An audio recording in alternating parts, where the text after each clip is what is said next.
Hi, I'm Vance, and welcome back to Spec Sense.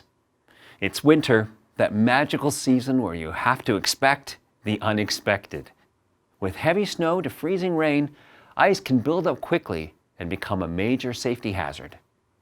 Most cities require home and business owners to clear their walkways within 24 hours of a snowfall. Failure to do so could leave you with a fine.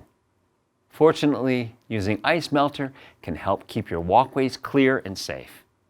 Today, I'll show you how to effectively apply ice melter and explain the differences between each type of salt.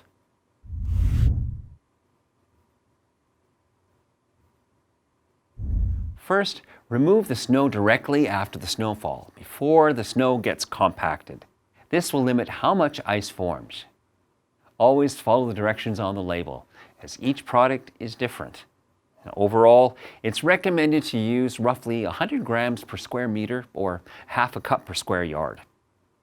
Even eco-friendly products can be harmful if overused, so only use what is needed. If possible, choose a colored ice melt, as it'll be easier to see if the area is covered evenly. Now, you can spread the salt by hand, but using an ice melt spreader is most consistent. After the ice melt starts working, remove the slush before it has a chance to refreeze. This will save your concrete and make your job easier overall. In a lot of cases, you'll find that small amounts of ice are easy to remove if addressed immediately. Not every ice melter works the same. A lot of products will have a mix of a few common ingredients. Sodium chloride, or rock salt, is no different than table salt. It's the least expensive option out there. Sodium chloride is endothermic. Now, as it dissolves, it absorbs heat. It doesn't actually melt the ice. It simply lowers the freezing point of water and is only effective down to about -7 degrees. Since it's slow-acting and less effective, rock salt alone tends to be overused. Now, this is a problem as it can damage concrete, corrode metal, and is harmful to plants.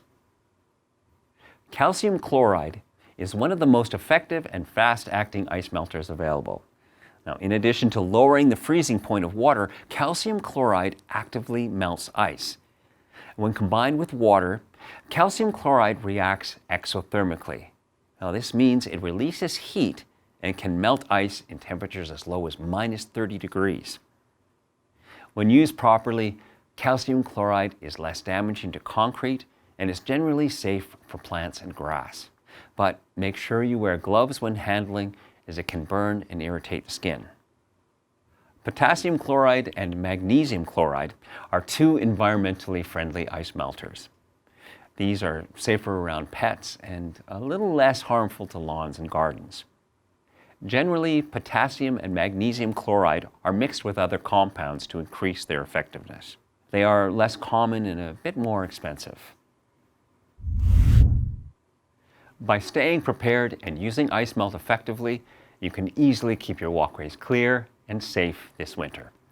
Now, if you like this and want to see more tutorials and informational videos, then subscribe to our channel. And if you need help, you can always call or visit an AMRE location to talk with our knowledgeable staff. Thanks for watching.